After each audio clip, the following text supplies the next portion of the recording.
It's time for DodgerHeads.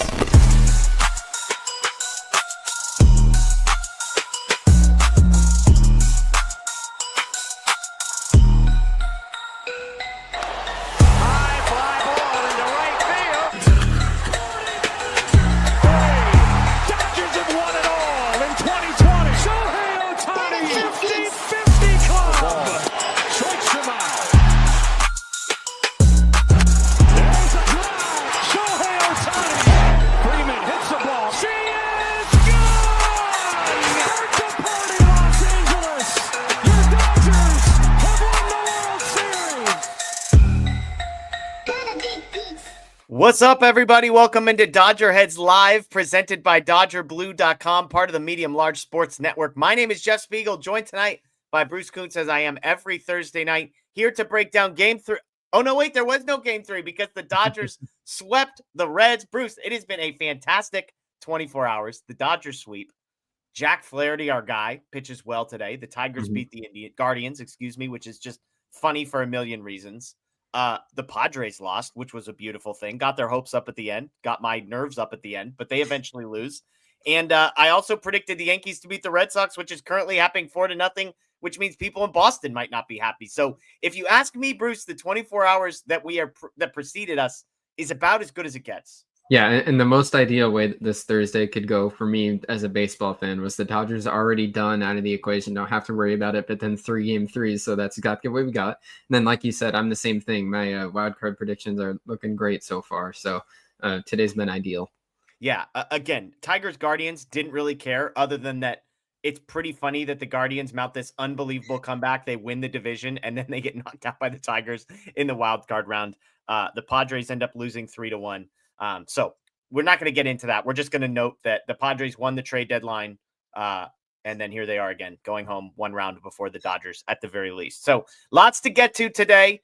We appreciate everybody hopping in with us live on Facebook, on YouTube, on Twitter, those listening after the fact via podcast. We appreciate you. We're going to break down a huge breakdown and preview, of the NLDS, this matchup against the Phillies. Who are the Phillies? Who are the guys to know? How is their pitching going to break down? How did the Dodgers and their pitching match up with the Phillies and their hitters? All of that. We're going to get to some NLDS roster predictions, some changes that we think might get made. And then, of course, as we always do, we will get some questions. So let's start with a couple super chats right from the get-go. Hector says, Reds scored 9, 2 off starters, 5 off the bullpen, 2 on errors. Dodgers need to clean it up. Luckily, was just the Reds. Bruce, you and I have not talked. You were at Game 2, by the way. So the Bruce curse that some people have accused you of, no longer valid. You were there for Game 2. Give me the in-stadium vibes in that 8th inning when the Dodgers bullpen tried their hardest to blow this thing. It's the here we go again mindset. And by the way, just to throw on it, I think I've won 5 in a row now. After losing 11 straight, now I might be going on an 11 straight winning streak. So I think that I'm off the schneid. But yeah, it was a feeling from me, everyone around me, of there's no way that they could possibly blow this, right? But it was the same thing as Game 1 watching on TV, where it just really feels like there's not going to be any lead that's safe with this bullpen. It's hard to project how that's going to look through the rest of the playoffs, because these have been back-to-back games that the starting pitching and offense has been as good as they could possibly be, and it still felt hairy. So That's not a great thing, but ultimately it's 2 wins, and they managed to figure it out. But 5 runs, and I think 4 1/3 is what the bullpen wound up having to cover between those 2 games, because Snell and Yamamoto went that deep in both. That's north of a run an inning. That's not going to quite get it done. Anything else before we move on to this NLDS, just as far as reflections from you? I mean, we talked a little bit about this. You mentioned the Dodgers get 13 2/3 from their 2 starting pitchers, which is fantastic. Obviously, Roki Sasaki's a storyline. I would add Blake Treinen looking pretty good in back-to-back games was encouraging. And then you've got the offense. Shohei Ohtani, 2 home runs in game number 1. Mookie Betts, 3 doubles in game number 2 among 4 hits and 5 at-bats. So there's a lot of big players that seem to step up. There's also some questions. Max Muncy did not look particularly good. Freddie Freeman did not look particularly good. Obviously, we did not see Will Smith at any point. So what jumps out to you most when you sort of the day after reflect on the wild card series? Yeah, this series was kind of a ultimate both ends of the spectrum in terms of what the confident places are in with this team and what the concerns are. Both of them were to their extremes during this series. Blake Snell was obviously fantastic. I thought Yoshinobu Yamamoto, the way that he battled and really figured it out, even after that error, 2 unearned runs in the first inning, like 25 pitches in the first frame. That's so hard to just go through that like it didn't happen and then dominate the rest of the way. It was 2 ace-like performances from the starting pitching, and that powered the Dodgers to a win in both those games. Despite the offense looked great too, so they get their credit. But it was the starting pitching that made those games happen the way that they did. So that part instilled confidence. Obviously, like we have talked about plenty, the bullpen did not. Hiroki Sasaki was great last night. I was kind of in the boat before last night of I wanted to see at least one more outing where the command wasn't all over the place, and in order to feel confidence and leverage innings for Sasaki, he gave it last night. So I don't think there's any option other than to think that he's going to be one of the main guys moving forward now. So at least there's that as a positive. But Emmett Sheehan looked terrible, and that was awfully disappointing because I kind of entered the playoffs here thinking he was going to be potentially the number 2 guy, and that didn't go well. So the bullpen did not alleviate any of the concerns that I had, but every other aspect of the team looks fantastic. Yeah, I'm with you.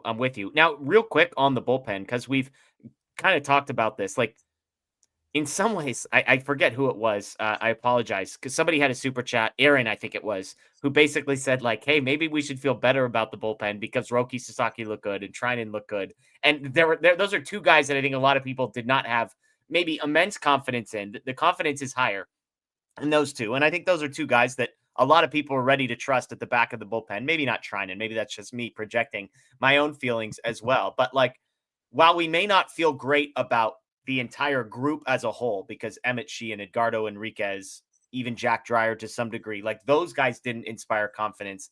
Is there any part of you that's like, but the really small, like trust tree at the very, very, very back of the bullpen, maybe you feel a little bit better about that group? No, not at all. To be completely honest with you, I went the other direction of it. Having one guy who stands out like Roki, it's good. But when the entire rest of the group looked as bad as they did, it makes me think, okay, moving through the rest of the playoffs, the Dodgers might have the best starting playoff rotation in baseball history, but it's still unrealistic to expect Snell and Yamamoto performances every single night of the playoffs. That's not going to happen. So what's going to happen when the Dodgers get a game where the starter goes 4 1/3, and then you have 5 innings to cover from the bullpen, and you can't just give it to only Roki or only Blake Trinan, and I'm not even all the way back on board there. So I was left with the feeling of there is not any depth in terms of trustable guys in this bullpen, and I hope that changes. But right now, I'm very much fearful about any close game moving past the 5th inning. Yeah, and we're going to talk roster predictions a little bit later. There's some deck chairs that can be rearranged. Whether this is on the Titanic or a Carnival cruise ship remains to be seen. But there are some changes that can be made. I think changes a lot of people would be more confident in the group that they're going to be sending to the NLDS. So we'll get to that a little bit later. Another super chat here from 300. Must admit, I smiled watching the Padres lose. Yes, you and me both. I was texting a Cubs fan and she's like, are you watching this? And I responded, I'm not sure if I'm more invested than you, but I might be equally as invested in you. I might as well be a Cubs fan because the Padres fans in my life have been incessant, and man, was that beautiful. It's a little stressful. Padres down 3-0 going into the 9th. They hit a solo home run, back-to-back hit by pitches. The tying run ends up at second base in that one, but a long fly ball to dead center field from Freddie Fermin ends that one, and the Cubs advance. It's a beautiful thing, Bruce. I tweeted this out. Machado in that series 1 for 10 for people who are curious. Tatis 1 for 12. A lot of people have pointed out Ben Rortvedt had more hits in the wild card series than Machado and Tatis combined.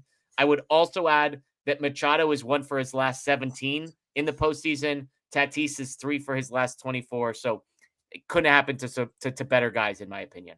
And the Padres traded Leodalis Debris for 1 playoff win this postseason. So they had that super bullpen.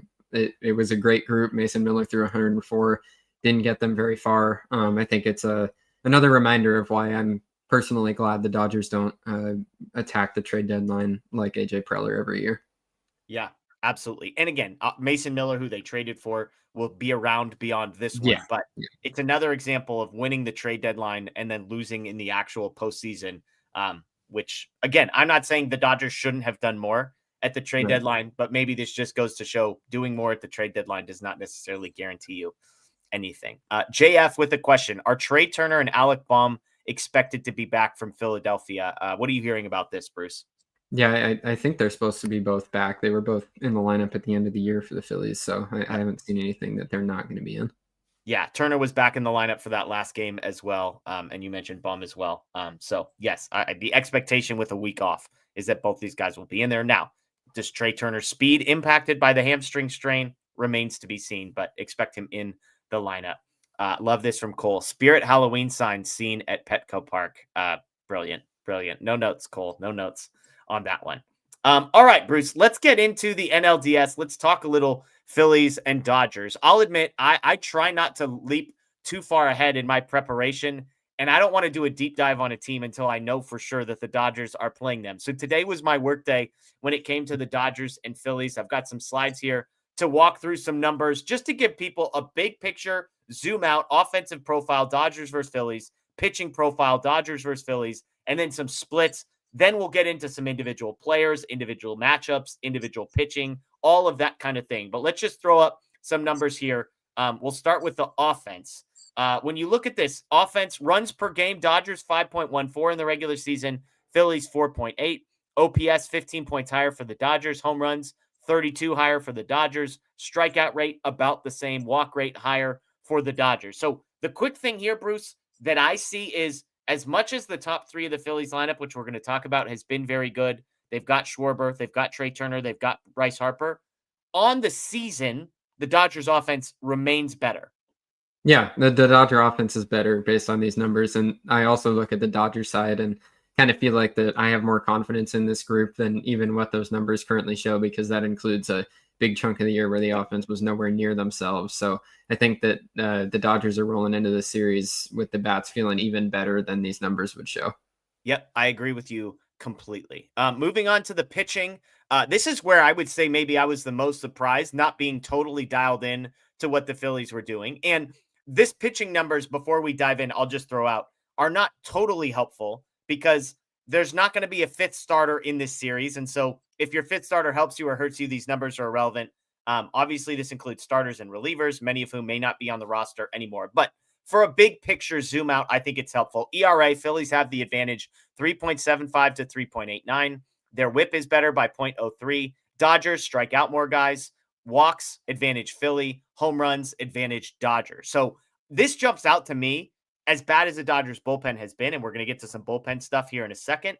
The fact that the Phillies have a better ERA is maybe a little bit eye-opening to Dodger fans to say, as our pitching is better. Our starting pitching is for sure better than the Phillies, but the Phillies, like the Reds, are very, very good in the rotation and better than the Reds, I would say. Yeah, and for much of the year, the Phillies were even better than they are right now in the rotation before they lost their best guy in Zach Wheeler. So he influenced these numbers quite a bit. And I think the Phillies have been sort of similar to the Dodgers in a lot of ways this year, with a rotation that until Wheeler went down was 4 deep with really, really good guys. And then they've had their own bullpen struggles at times. And then now health is the problem with Wheeler out. But it's still a good pitching staff over there. Yeah, absolutely. Last one we're going to throw up are just some splits.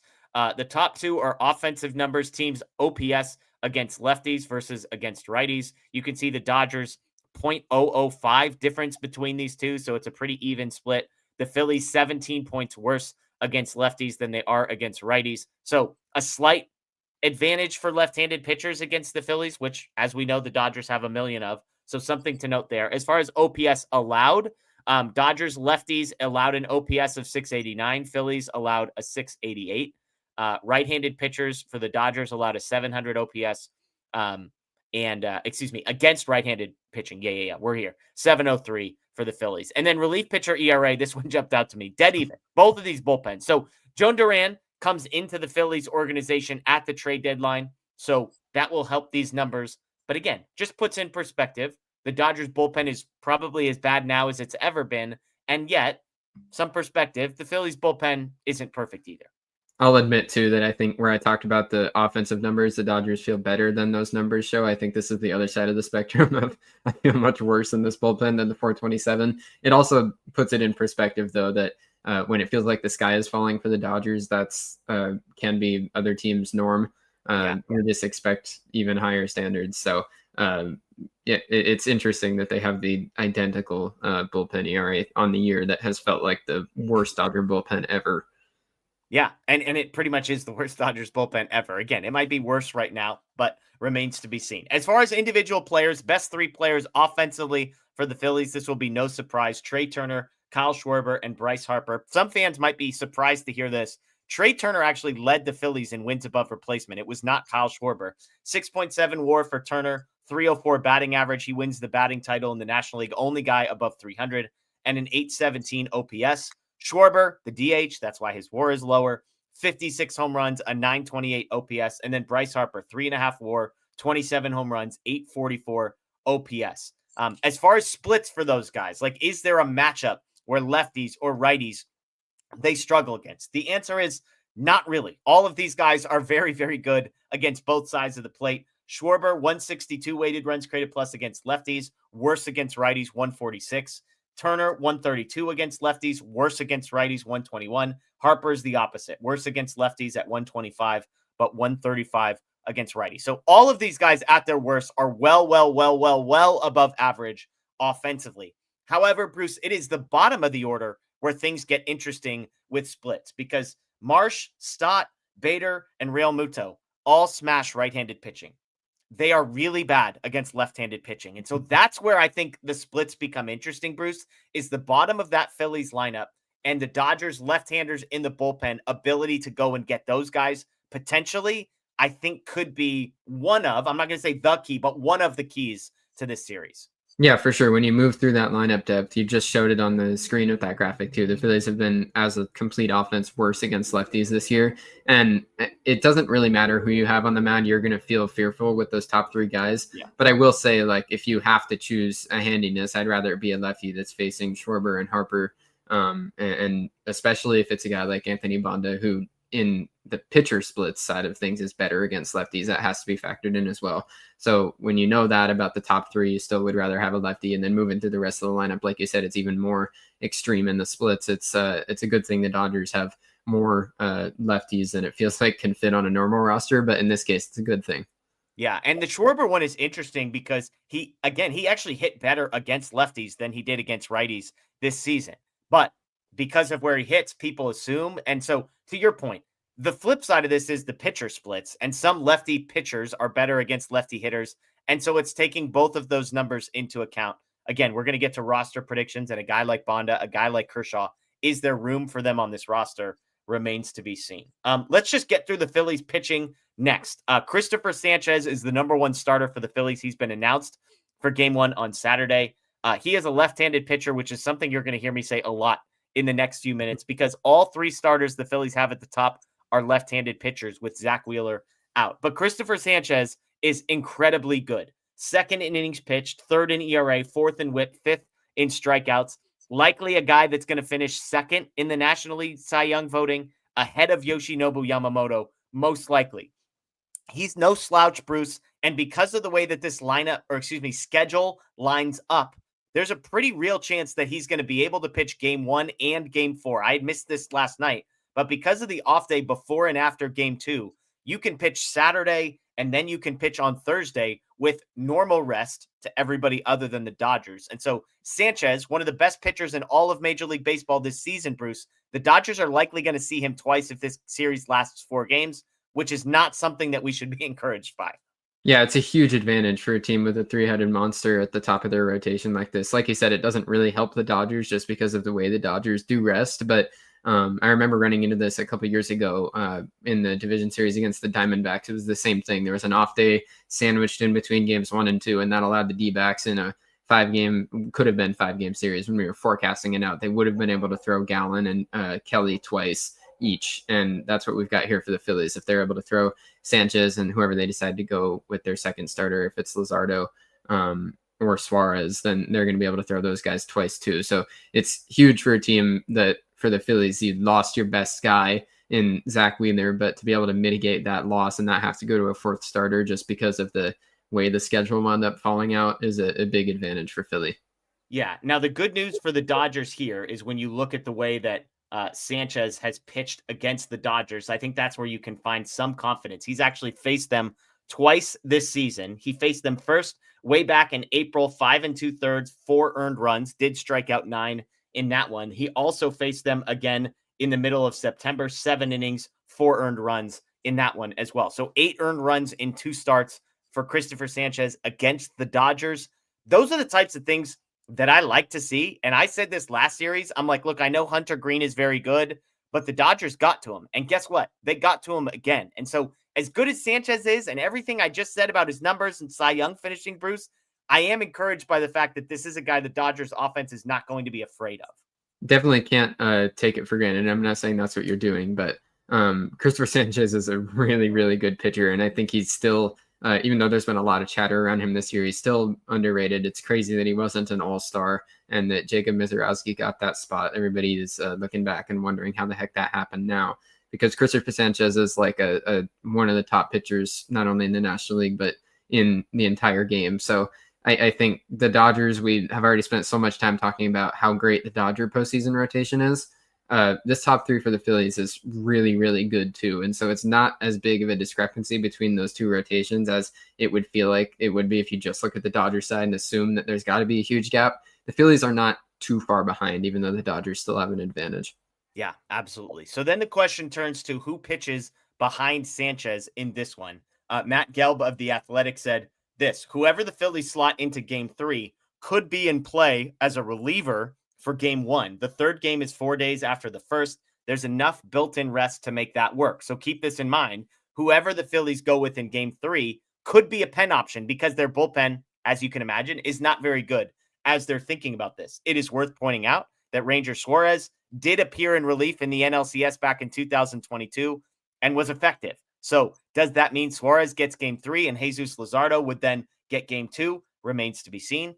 The other factor is whoever pitches game 2 is the more likely guy to pitch twice in the series. Obviously, they could pitch game 2 and game 5. So some other factors, who do they want at home versus who do they want on the road? Game 2 would be at home. Game 3 would be on the road. And do they want 3 straight lefties? Or is there a chance that they try and mix this up and get a guy like Aaron Nola or Walker Buehler in the midst? That seems completely far-fetched to me. These 3 guys are way better than Nola and Buehler. So I think it's going to be 3 straight lefties. But if you had to guess, Bruce, do you think it's Luzardo that gets game number 2 and then Suarez gets game number 3?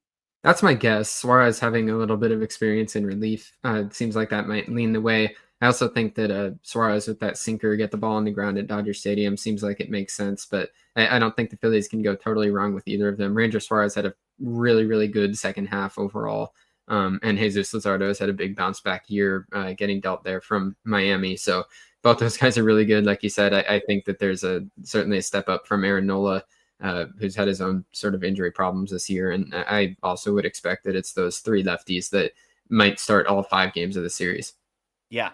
Luzardo, by the way, 3.92 ERA on the season, but his expected ERA was 3.31, 10.5 strikeouts per 9, 2.8 walks per 9. Suarez, 3.2 ERA on the season, 3.15 expected ERA, but less than 9 strikeouts per 9 and 2.17 walks per 9. So the numbers would give the edge to Suarez based on the overall performance of the season. But again, it seems like Suarez maybe being available in relief and maybe being a guy that they would become more comfortable with pitching on the road versus at home.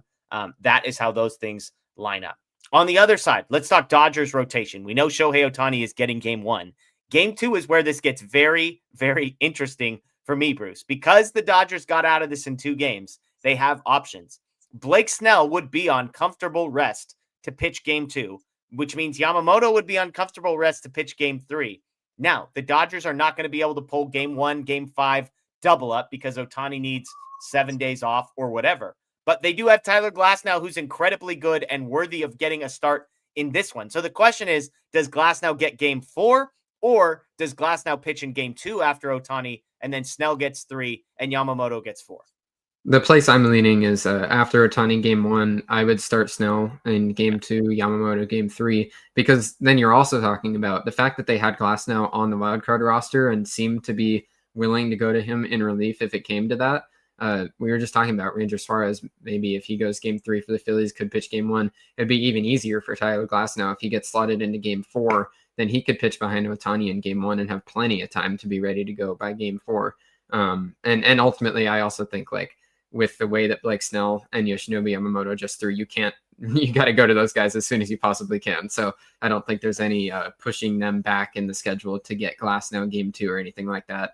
I think it winds up lining up well for Glasnow to be in game 4 and potentially pitch in relief early on in the series. Yeah. And so real quick, I penciled Tyler Glasnow into game 4, and we're going to talk roster here in a little bit. Is there any chance Clayton Kershaw's starting game 4 and Tyler Glasnow's just a bullpen arm for this series? I don't see it. Not at all.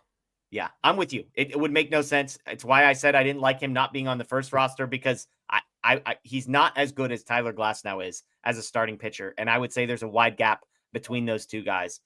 So while we're going to argue about whether Clayton Kershaw should be on the roster, will be on the roster, we're not going to argue. We agree on whether or not he should be on the roster.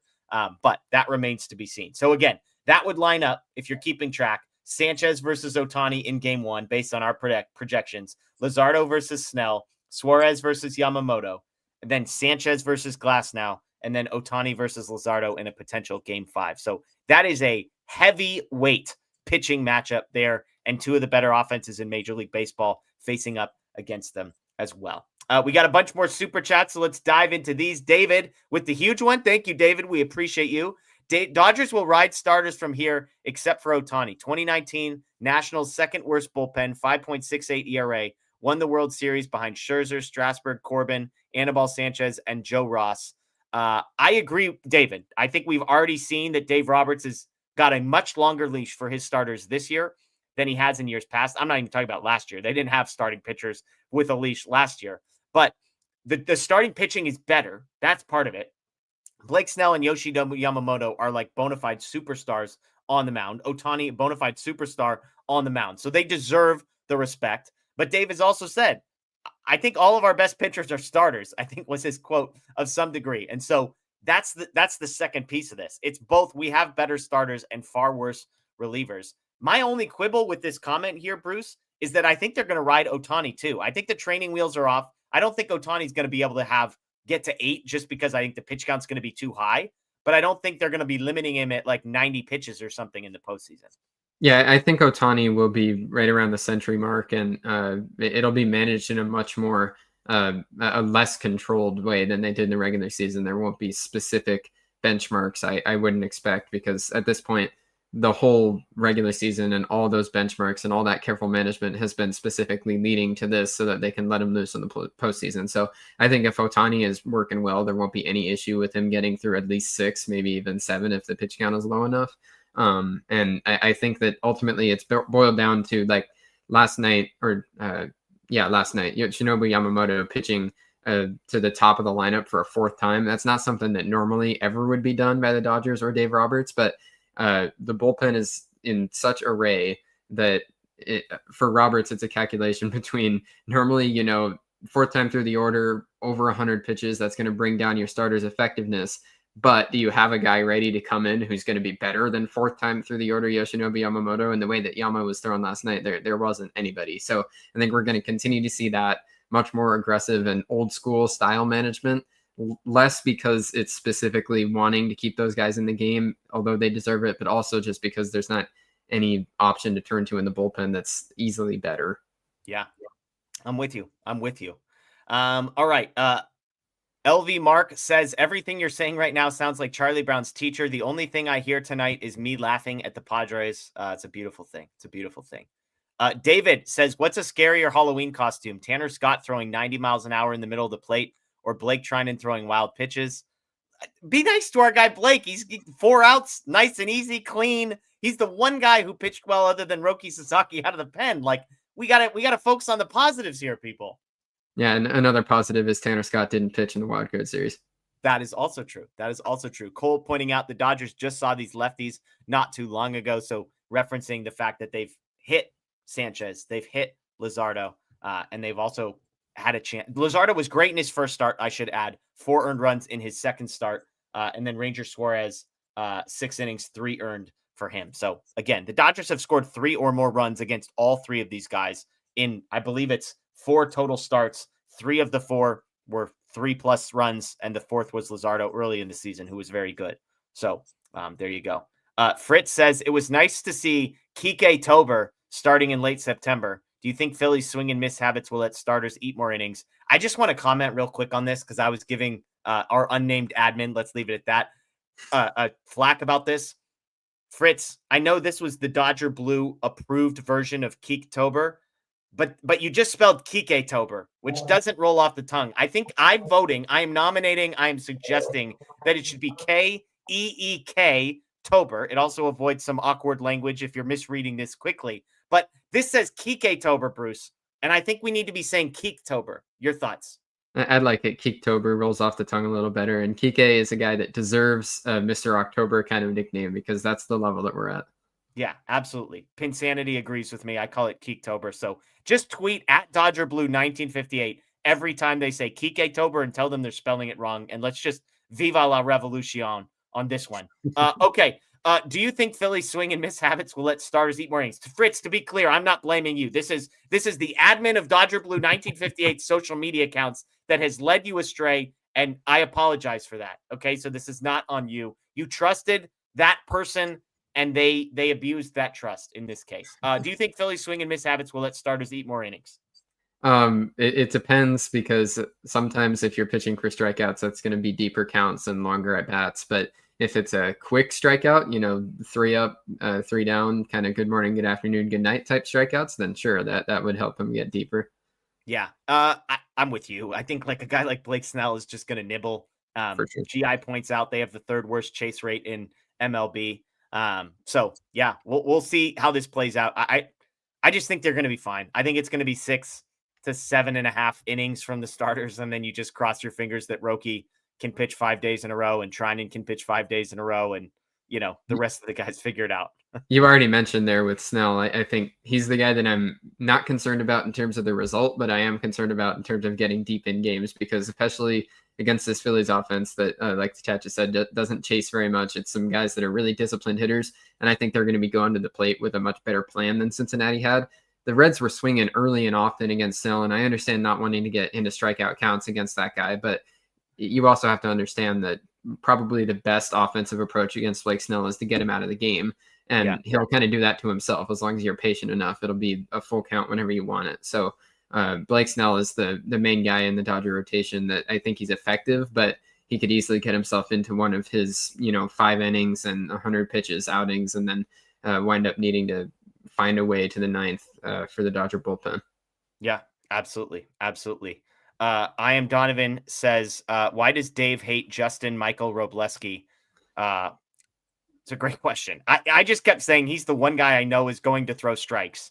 And Sasaki was great and I was wrong. But Robleski would have been the other guy I would have loved to see in the 9th last night. Like he was the only other guy out there that I was like, you could convince me that I should trust this player. So I think it's an interesting conversation we're going to have later if we're positive Robleski is going to be on the next roster. And it's not having anything to do with him, but it's having some other factors. But I personally trust Robleski more than like half of the guys out there.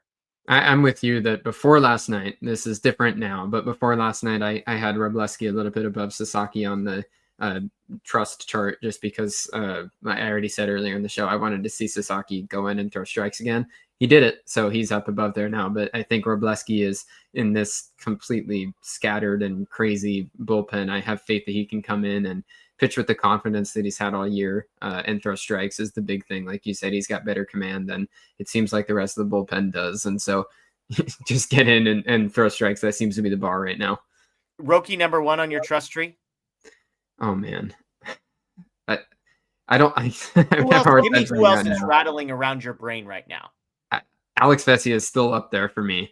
I know that these 2 outings in the divisions or in the wildcard series were not great. The last couple in the regular season weren't great, but I didn't like bringing him in game 1 at all. I thought that was not the situation that he thrives in at all. And I think it set him up for failure. Then having to go to him in the second game on back-to-back also set him up for failure. So I'm not reading too much into it. I still think Alex Vesia, if there's one guy that you have to just kind of trust your gut and assume that will pitch in big spots and rise to those moments, it has to be Vesia. So I think he's probably still a close number one, but I mean, that outing from Roki last night certainly has him creeping up the list. Yeah, I think it's Roki, Treinen, and Vesia for me in some order. As far as guys that like, those are probably the three I don't like totally hate coming out of the bullpen. And then I think Robleski, to be fair, is probably in that next group. Like Jack Dreyer is probably in that group as well. Although, you know, he kind of got put into a really bad situation and walked the first guy he faced and then couldn't totally put a guy away, but eventually did put him away. So it's like, what do you do with all that information? So small sample sizes all around. We'll see how this next one goes. Not Jeff Spiegel says, which Dodgers ace will come out of the pen? His name is Clayton Kershaw and his nickname is the GOAT. That is the Dodgers ace that will be hopefully coming out of the pen for the Dodgers as far as I'm concerned. So stay tuned for a further discussion on that in just a few moments. Larry asks, even though it was a good return, any regrets on the Michael Busch trade? He did hit a big home run today. There could have been a lot more of an effort to convert him into a left fielder. After watching Conforto run around in left field all year, I understand the sentiment here of like, come on, could Michael Busch have really been that much worse than Teoscar Hernandez or Michael Conforto? Of course, Zaire Hope, I believe, was just named the top 20 prospect on MLB Pipeline's list today. Jackson Ferris, on some lists, all lists, is the number one pitching prospect in the Dodgers organization. So what do you think, Bruce? Like, Michael Busch had an incredible season, hits a home run in the postseason. As good as the return is, did they mess this one up? All credit to Michael Busch, but I don't have any regrets about this trade. I don't think the Dodgers do either. It wasn't going to work for Busch in LA. He wasn't going to be a left fielder either. And I think it was obvious as soon as he went to Chicago, they didn't even try him at third base or second base, let alone left field. He just doesn't have the mobility for that. That guy is a first base DH in the big leagues. And I know that, like you just said, it wasn't pretty corner outfield defense for the Dodgers this year, but that doesn't mean that they were going to keep him and hope they can make that part work. They got a really good return. Both those prospects are working out really well right now. And Michael Busch has turned himself into a super productive big leaguer. Good for him.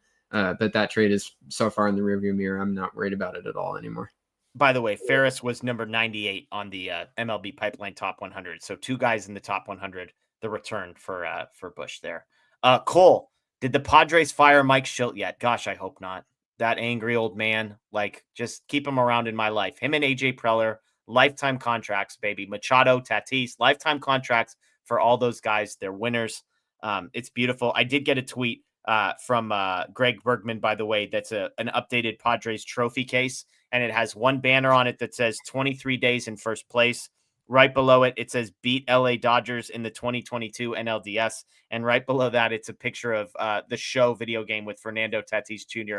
on the cover of it. So they can hang that one right next to the wild card victory banner that they have up there. But yeah, Mike Shildt for president, as far as I'm concerned. I saw a Padre fan tweeting today after the game ended that they were actually mad at Shildt for not being more animated, which is the first time I've seen that one. But after the Xander Bogaerts missed call in the ninth inning when he got rung up on a pitch that was easily low, and Shildt came running out of the dugout, it looked like that there was a side of Padres Twitter that was mad at him for not getting completely ejected and doing more there. So I don't know. I thought that was the opposite of his problem, but apparently things are in disarray down there. Yeah, absolutely. By the way, Bob Melvin out in San Francisco. This is not breaking news here.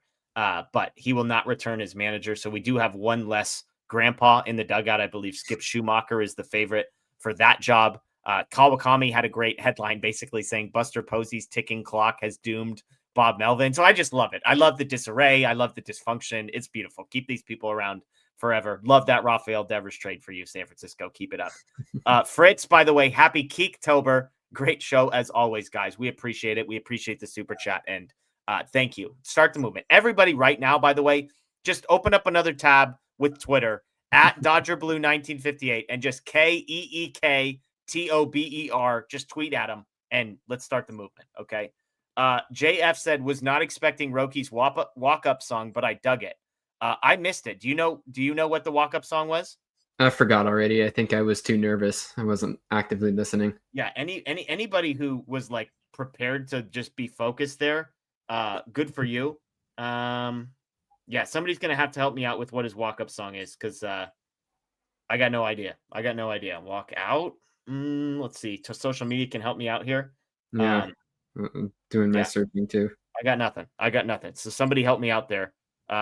Stairway to Heaven is what Matty Man says. I don't know if that's accurate but there we go. Maybe it was Stairway to Heaven. And if so, congrats to Roki Sasaki, because that's cool.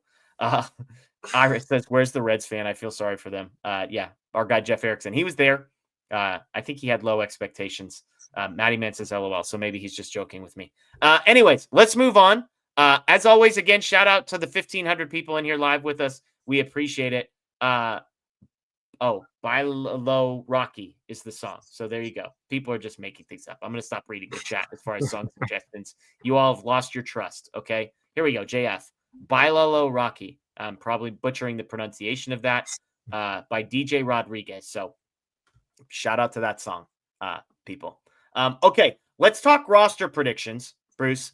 And I'm going to frame it this way. Rather than me just listing off 20,000 names for you and you telling me the 4 you don't like, I'm going to ask you a series of questions that I think are going to get us to a place of a 26-man roster. Hopefully this makes sense. I think there's a few questions that we answer, and as we answer these questions, I think it's going to narrow our list down and make some decisions a little bit easier. So let's start here with, I think, the most interesting. I think these first 2 questions are the most interesting ones, but we'll start here.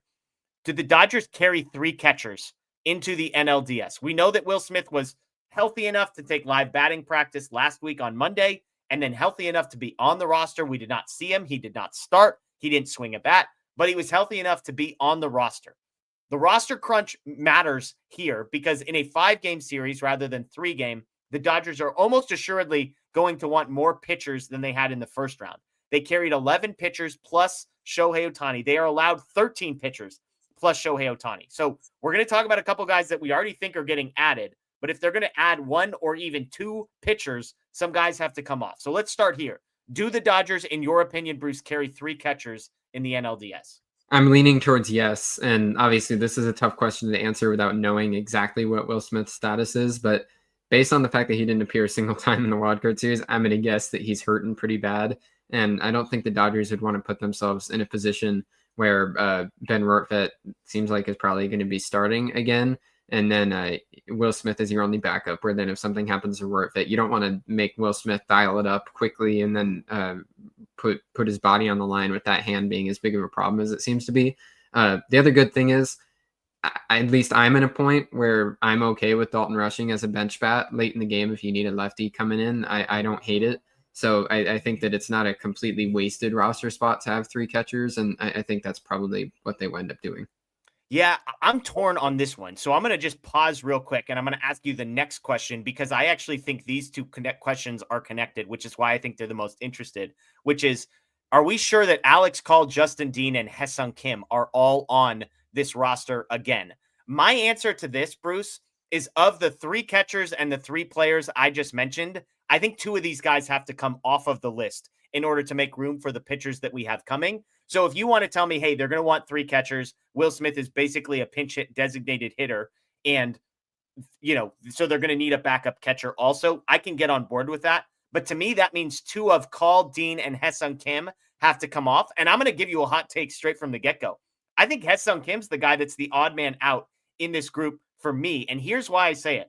First of all, he didn't appear at any point in this first series. He doesn't have a defensive position that makes a ton of sense with the way that Rojas has played, with Edman being strictly an infielder. We saw Dean come in twice as a defensive replacement. We saw Call get 1 at bat. We know he's a defensive replacement in the corner outfields where they need some help. But realistically, the other thing is Kim brings speed, of course. But we're not as familiar with his game. Justin Dean also brings speed to this group. Justin Dean in the last 2 seasons has 88 steals in the minor leagues. And so to me, I think Kim is actually going to be the odd man out of this group. And I'm comfortable being talked into Alex Call also being the odd man out in this group, and them saying we're just rolling with all of our starters. Dean is a defensive replacement late in games / pinch runner, and we're going to keep 3 catchers. What do you think? I'm completely with you. That's where I'm leaning that this is going to go is you have those 4 position players, Dalton Rushing, Alex Call, Justin Dean, Haesung Kim. I think 2 of those guys have to be out because I think they're going to carry 13 pitchers. And the 2 that I'm leaning towards. First, Haesung Kim, there's 0 chance he gets a start in this series because, like we said, it's going to be all lefties for the Phillies. And I don't think that he's a guy that you would bring off the bench to face Yohan Duran anyway because he doesn't hit velo like that. And I think Justin Dean accomplishes what's really needed for that runner/defensive replacement a lot better because Dean can play a great center field. Haesung Kim is not a guarantee there. So I think Justin Dean between the 2 as a pinch running option has a better chance.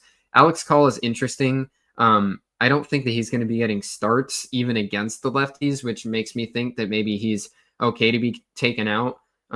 Ultimately for the Dodgers, thinking from a defensive standpoint, Call kind of his main point on the roster would be a defensive replacement. I don't know if they need him because Conforto off the roster, it's like who is he coming in to replace defensively? Right. Kike Hernandez is good in left field. You don't need to replace that. And when you put Dean in and shift Pages to right field, that's a good defensive outfield all the way across. You don't need another guy to come in off the bench. So I think there's more value in carrying that extra catcher than carrying Alex Call, and the only way Call would really get in, assuming that the Dodgers are running out a starting lineup to face a left-handed starter all 3 games, then the only way that Call would come in is if you pinch hit for one of those guys like Kike Hernandez or something with a left-handed hitter and then have to go back to another lefty, and it's just not likely to happen compared to having that 3rd catcher in case something happened to Rortvedt, not having to go to Smith, whatever it is. There's more flexibility added with that.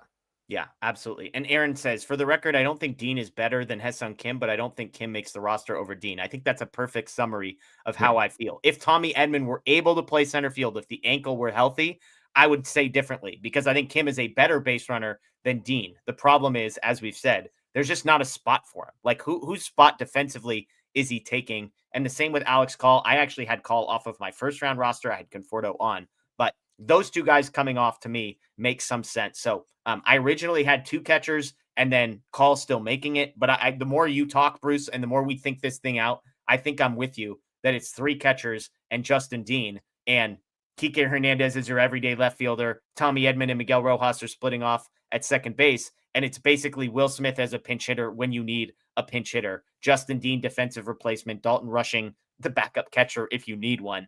I think that's how I see this playing out. So let's keep going through here. Dave has said, this isn't a question, Kershaw and Bonda would both be on the roster in the next round if the Dodgers do in fact advance. They have advanced. So expectation is Kershaw and Bonda both on. Now, if we're opening up 2 spots offensively, there's your 2 pitchers. This could be neat and tidy, but I want to talk through if it gets more interesting than this. And I'm going to ask you a question that I referenced earlier, and this might be where we get off the rails a little bit and make some people mad. And I'm just going to ask the question, okay, Bruce? I'm just a question asker. Are we sure Emmett Sheehan and Justin Robleski are both safe to be on this roster? Because we saw Sheehan once, and he looked terrible. And I agree that I think Dave said to him, we need you. He was number 2 on my trust tree before last night. Justin Robleski, another lefty. If you're adding Kershaw and Bonda, like what role is Robleski playing, even though I love him? Like I want both of these guys on. I'm just asking the question. With all of the surprises we are used to, are we sure Sheehan and Robleski are both on this roster? I think Sheehan is a for sure send it to the bank, has to be there because I'm not going to let one outing take away from what he did in the final part of the season as a starter. Yes, and there's a transition to be made there, but Emmett Sheehan is too good of a baseball pitcher. Like he's a guy that you have to feel okay with when he's on the mound. And there's just flat out not enough good right-handed pitchers to take him off. Robleski, the only way that he'd be left off is if they really decide that it's too many lefties and there's no way to make it work. But I think there is a way to make it work. I still look at this bullpen, and I think that the way the Dodgers are going to have to play this is less specifically matchups and more who can pitch well right now. And the Dodgers need good pitchers more than they need specific handiness because there just is a lack of good pitchers. And I think Justin Robleski is one of those good pitchers. So you look at who would you replace Robleski with? Ben Kasperius hasn't been on the roster in a while. Kirby Yates is still hurt, so I don't even think he's in the equation. There just isn't a guy that jumps out to say this is a better pitcher than Justin Robleski. So I think Robleski should stay. Okay, I'm with you. So the way that we just played it out, if everybody else is on and we take 2 position players off and we add Kershaw and Bonda in, then this is a very simple 26-man roster. But there's one more spot that I think we need to talk about. Are we sure Edgardo Enriquez is still on the NLDS roster? He was really bad. Can't throw strikes. This is the fear with him, right? This is the difference between Sheehan and Enriquez. Sheehan, there was confidence. There's belief in what he can do. And then he pitched really, really poorly. Enriquez, I think every single Dodgers fan would have told you before that, here's my worst nightmare. And then we saw it play out. He can't throw strikes. He doesn't miss bats. Do you think Enriquez's spot is safe? Yeah, I do, because it seems like I might be higher on Enriquez than the general fan base seems to be. I don't think of Edgardo Enriquez as a complete train wreck. I don't get like super terrified when I see him running in, because ultimately I think he's going to throw 102, and if he can just find a way to get it near the zone, I think he'll be okay. Yeah, the strikeout numbers haven't completely jumped off the page, but I think it's easy for us to sort of jump to the conclusion that he is a guy that cannot miss bats, when it wasn't a big sample size this year. The strikeout numbers got better as it went on, and he's a guy that blazed through the minor leagues, striking out everybody everywhere. So I don't think it's a complete like repeat Bruce Gratterall situation where the stuff is crazy, but he can't ever get a whiff. I don't see Edgardo Enriquez that way. My only concern is the command, which is obviously a big concern, but we circle back to the same thing I just said about Justin Robleski. There just is not another option that is forcing him off the roster. Last year, Enriquez was on the roster for the first couple rounds. Then when he got to the World Series, there were better options that took him off and replaced him. And that was okay, because there were a lot of good options. This year, that doesn't exist. So it's like, if you're going to take him off, you have to have a specifically chosen name, somebody who's going to be better. And I don't think that exists. Ben Kasparius, Kyle Hurt, neither of those names does it for you?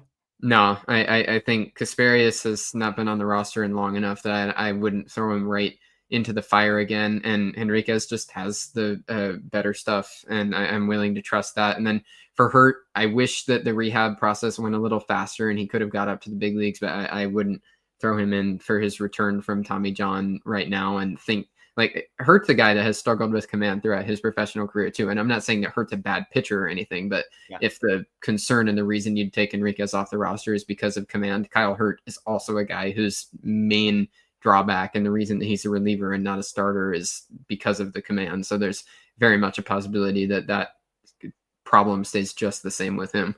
Yeah. So as we recap this, I would say there's 19 locks on this group, and I'm going to start reading names now. So I apologize. Hitters first and then pitchers.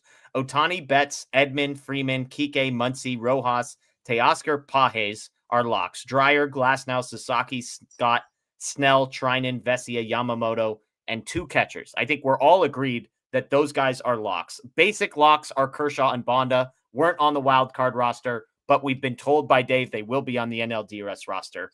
The shrug category, which is they have a room for a max of 3 more pitchers or some combination of 6 of these guys. Kim, Call, Dean, Sheehan, Robleski, catcher number 3, Enriquez, or I'm including Kasparius in this group. We have Kim out, Call out, Dean in, Sheehan in, Robleski in, catcher number 3 in, which leaves us with 1 spot left for either Ha-Seong Kim, Edgardo Enriquez, or Ben Kasparius, I believe is the way that this plays out. For me, and Dalton Rushing's in this group as well. For me, I think I'm going to take Kasparius over Edgardo Enriquez. I just think what I saw in the first round was so terrifying. And knowing that this group as a whole struggles to throw strikes, like if it was one guy struggling to throw strikes, fine. But like I've seen Kasparius, the moment does not appear to be too big for Ben Kasparius in big ones. And I just can't shake the Enriquez moment that I saw. And I know Blake's in the chat saying, hey, the swing and miss stuff is overblown. I disagree, but I just don't trust him to throw strikes, and I need more swing and miss. I think Kasparius is the more dangerous weapon. I know it hasn't been perfect, but for me, if I'm going out on a ledge, the Dodgers tend to have a surprise somewhere in here. My 2 surprises are Ha-Seong Kim off, Edgardo Enriquez off, and Ben Kasparius taking his spot. So you're sticking with Enriquez. The only 2 changes, Kershaw and Bonda in, Kim and Call off, correct? Yeah, that's my prediction. And then I am just swapping Kasparius for Enriquez in my last spot. So that's our predictions. Let us know what you guys think that are live with us. Let us know what you think in the comments below. Why you agree with us, why you disagree with us. I know people already despise my Ha-Seong Kim opinion from earlier, but I would just add on the Ha-Seong Kim piece. I understand he adds more versatility, but more versatility in a vacuum is a good thing. More versatility in specific situations like this isn't helpful because he's a worse defender than Justin Dean is in the outfield, which is the only position this guy would either of them would be playing in this series, unless you believe Muncie's coming off the field or Mookie's coming off the field, or they will have burned through both Edman and Rojas at second base. And then you need a second baseman, in which case you would just put Kike Hernandez at second base and Justin Dean in the outfield. So there's really no need for an extra infielder. That's my logic. I might be wrong, but Bruce and I are in alignment on that one. So let's get to, I believe we got some more super chats. D Nation Life, money for being awesome. Thanks for the entertainment on a consistent basis. Love you guys. Go Dodgers. Boo Padres. Agreed. JF asking if Ha-Seong Kim is left off, does that mean he can't come back until the World Series? No. The only thing that would make somebody miss time is if they are removed in the middle of a series. So if a player were taken off of a roster in the middle of the NLDS, they would also have to miss the entire NLCS and would be eligible for the World Series. If you just change guys in and out prior to series, there is no carryover. So that's the difference. Great question. But any changes the Dodgers make now before the postseason will not have any implications moving forward. So, all right, let's get to some questions, all caps questions. We got 5 or 10 more minutes left to tackle some of these. As you're filling these out, by the way, keep in mind that we will be live post-game on Saturday. That's going to be an earlier game, 3:30. We will be live on Monday, also an earlier game. I believe it's like a 3:08 was the announcement today. So then on Wednesday and Thursday, when they come back to the West Coast, we'll have some normally scheduled baseball games. Unfortunately, I can't do either of our post-game shows on Saturday or Monday, which bums me out. But I will be back for all of the remainder of the games,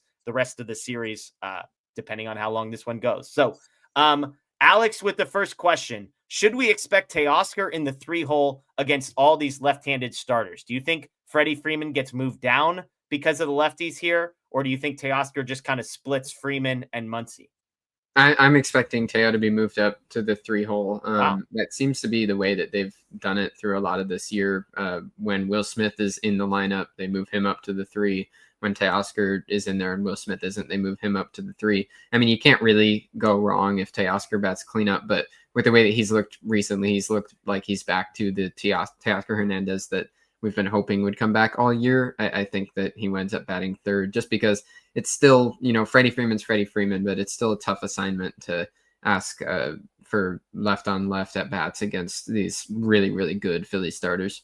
Yeah. Apparently the Rams just fumbled away. Kyron Williams fumbled the ball, and the Rams are about to lose. So apologies to all the Rams fans in our lives. And hopefully I didn't ruin that for anybody that was taping the game or something like that. All right, let's get to some more of these questions. Timothy has a question for you. What's the plan for Gavin Stone and River Ryan next year? I'm curious. Haven't heard anyone talking about this throughout the year. I know it's too early to think about next year. That last part is true, but you're asking the question, so we'll answer it. Both these guys expected to be back for spring training fully healthy, right, Bruce? Yeah, as far as I know, that is the expectation. And it brings you back to the conversation that we always have, that the Dodgers can never have too many starters. And it's going to be the same thing throughout the entire offseason when we're forecasting out the starting pitching depth chart and looking at it. And with these two guys included, it's going to feel like there's just way too many starting pitchers. Emmett Sheehan will be back in the starting pitching group by then. There's going to be a good seven or 8. Maybe Robleski, maybe. Maybe even Roki Sasaki too. Like that, there's just going to be another 8, 9, 10 starting pitchers, and you wonder how the rotation will shape out. And then guys will get hurt. Guys will start late and have a late build-up, start the year on the IL, all those things. So I think Gavin Stone and River Ryan will absolutely be back in the equation next year, and I'm expecting big things from both of them. And it's just going to be, again, like see who's healthy, know you have a lot of good options, and then just find innings for everybody as best you can. Yeah. Vinny asks, is Doc giving a longer leash to starters, or is it plain bullpen avoidance? Yes to both of these questions, I think is the answer. JY asks, I was Ha-Seong Kim going on the plane. Doesn't that mean he's still part of the NLDS roster, new to the rules? Maybe he said, I saw Ha-Seong Kim getting on the plane. There's lots of guys that are going to be traveling with the team. You saw Michael Conforto sitting in the dugout. You saw Evan Phillips sitting in the bullpen. So there will be a large traveling party to Philadelphia. And not a total. There's also a taxi squad of guys that will be traveling. So he's definitely going to be on the taxi squad if he is not on the roster. So the postseason dugout is always super, super crowded. That's like they have everybody who's like the whole 40-man roster. Everybody's always there for the postseason. Yeah. Eden asks, once Will Smith is ready to start, do you think he starts all of the rest of the games? I don't think it's going to be black and white like now he's ready every single day starter. I think they're going to get Will Smith back in as quickly as possible. That's my sense, Bruce. Do you agree? Yeah, and it's going to be a day-to-day type of thing where I think I agree with you. It's not going to be black and white because we're in the stage right now where he's not ready to start at all.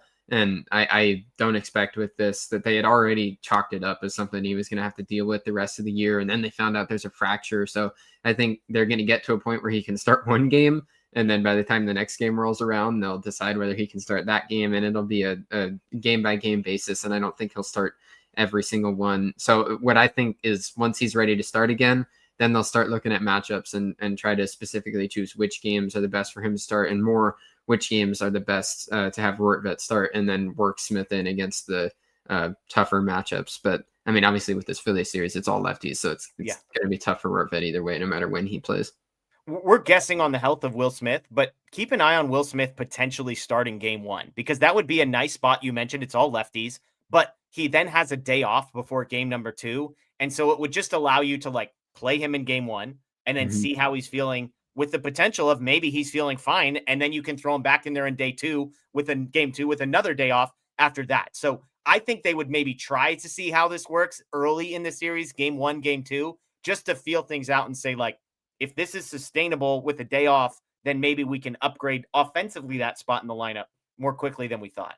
And the good thing, too, about if he were to play game 1 is if he's not feeling fine, then if he rests game 2, then that's 3 days off before game 3. So he could be back in then. So I agree with you that if he's at all ready to go, then I think game 1 is a good time to test it. Foxy Cinnamon asks, why does Jeff hate Ha-Seong Kim? Just kidding. Jeff doesn't hate anybody except Mike Schilt and the Giants and the Padres. Cronenworth's not on my positive list either. Look, people think I hate Ha-Seong Kim. I don't understand why we always equate having an opinion about a player that is not positive with hating the player. I don't hate Ha-Seong Kim. I was skeptical. We can argue about whether or not I was right in the end about being skeptical. Was it because he was playing not enough? Or was he because he was playing injured? Or was it because then he started playing too much? Like, the point is, I have my opinion. I explained why. If you don't like it, that's fine. I don't hate the player. I root for Dodgers. He's a Dodger. So people didn't like my Ben Rortvedt opinion. Guess what? I'm thrilled every single time he lays down a bunt successfully, every single time he doubles. Like, I'm in for all of it. I don't hate any of these guys. So don't let the admin in the chat there blow any smoke and accuse me of otherwise. Let's see. Cole asks, you want Blake Snell game 2 when he is better at home? Yes, I do, because I think he's better than Tyler Glasnow, and I trust Blake Snell on the road more than I trust Tyler Glasnow on the road. So that's an easy one for me. I got accused of hating Tyler Glasnow last night, Bruce. So this is a common theme for me, is I hate your favorite player, I guess. You seem to just be a hater in the eyes of the chat, Jeff. But everybody knows how negative I am. I am just always pessimistic, always looking for things to be mad about. So they finally figured me out. Blake Snell is a really, really good starting pitcher no matter where he's pitching. So he's the ace of the staff right now, and so I want him pitching as soon as possible. Some people in the chat saying they hate Tyler Glasnow. So there you go. It's all just coming full circle. He was not the most popular person there for a while. Jeff hates Kim as much as he hates cheese. This is very accurate. And when Blake tries to tell you I hate cheese, you'll know he's lying. Okay, Jason, great question here, and then we got a couple fun ones. Do you see the big 3 carrying the offense against the Phillies, or the bottom 5, or I guess 6, carrying the water? Because it really was the bottom of the lineup yesterday. I think all those guys had 2 hits, and aside from Mookie Betts, the top of the lineup was fairly quiet. So do you think we see a repeat of that, or do you think Shohei, Freddie Freeman, those guys kind of wake up a little bit? I think it's going to need to be the top, because the Phillies have a good enough pitching staff that I don't think you can have to trust the bottom of the lineup. Like Shohei Ohtani, Mookie Betts, Freddie Freeman, Teoscar Hernandez is trying to work his way back into that group, especially against a full staff of left-handed starters that are going to need to really step up. But that doesn't mean that the bottom of the lineup can't also continue to contribute the way that they have. There's some good matchups there. Keektober can continue to thrive, and it could. I'm hoping for a full 1 through 9 contribution the way that it was in the wildcard series. Rams driving, by the way. So positive news for the people that thought I enjoyed giving out bad Rams news. I'm not a Rams fan, but my brother and my dad are. So there you go. Two fun ones here. Jedi Engineer, did you guys see the Mariners DS food options? I did not. Crab in a ball cap sounds awesome. I am out on all seafood at baseball stadiums. So as much as crab sounds great, unless you find me a lobster roll, you could maybe talk me into it. But seafood at a ballpark, I'm out. Bruce, I'm in Seattle. I get it, Seattle. That's maybe the one place you trust it. But if you're doing seafood for like 10,000 people, count me out. I'm a huge seafood guy. Like I love seafood in all walks of life except this one. I don't want to eat it at a ballpark where it could have been sitting back there. Like, that with all the stadium food, it's been in massive stock for a long time. And I don't think seafood fits that equation very well. Last one here, sign stealing scandal. Jeff, if the Dodgers repeat, will you bring back the mustache for the offseason? Yes, absolutely. Hold me to this. Yes. And I'm going to say yes for two reasons. One, because if the Dodgers win, I'm going to care about very little else in my life at that point. And secondly, weirdly, my wife likes the mustache. I don't get it. I think it looks terrible and creepy. Not yours, Bruce. Mine. My mustache looks creepy. And so, yeah, count me in. Mustache, maybe the whole offseason, maybe not the whole offseason. I don't know. But some people are out on that. I don't know. But there we go. Sign stealing scandal. You and me, you got a deal. Mustache for the offseason. If he said Jeff's wife made me ask. So there you go. If the Dodgers win the World Series, remind me I said this. Bruce will hold me to it because I will definitely have forgotten and I will not be thinking about this. But there we go. So, and Eden says your mustache looks good, Bruce. So by the way, it's like going to be an all mustache show. Gearman. I was going to say mustache photos on Thursdays. Yeah, we're going to get Blake growing a little bit of facial hair. Maybe we can get him to put some hair above his lip. Lots of options here. So, folks, that's going to do it for us tonight. As always, we appreciate you hopping in with us live on Dodger Heads, presented by DodgerBlue.com, part of the Medium Large Sports Network. If you have not already, which is a mistake, but if you have not, subscribe, ring the notification bell down below, hit the like button, comment. We would greatly appreciate all that. If you're a podcast person, Apple, Spotify, Google, the Dodger Heads podcast. And as I always say, if you're not a podcast person, find your favorite app, find the Dodger Heads podcast, subscribe, rate, review, and then never listen to it. That's perfectly fine. Help us out on all those platforms. We would greatly appreciate it. That is Bruce Kuntz. I am Jeff Spiegel. Folks, enjoy the rest of your night. As always, go Dodgers and still champs.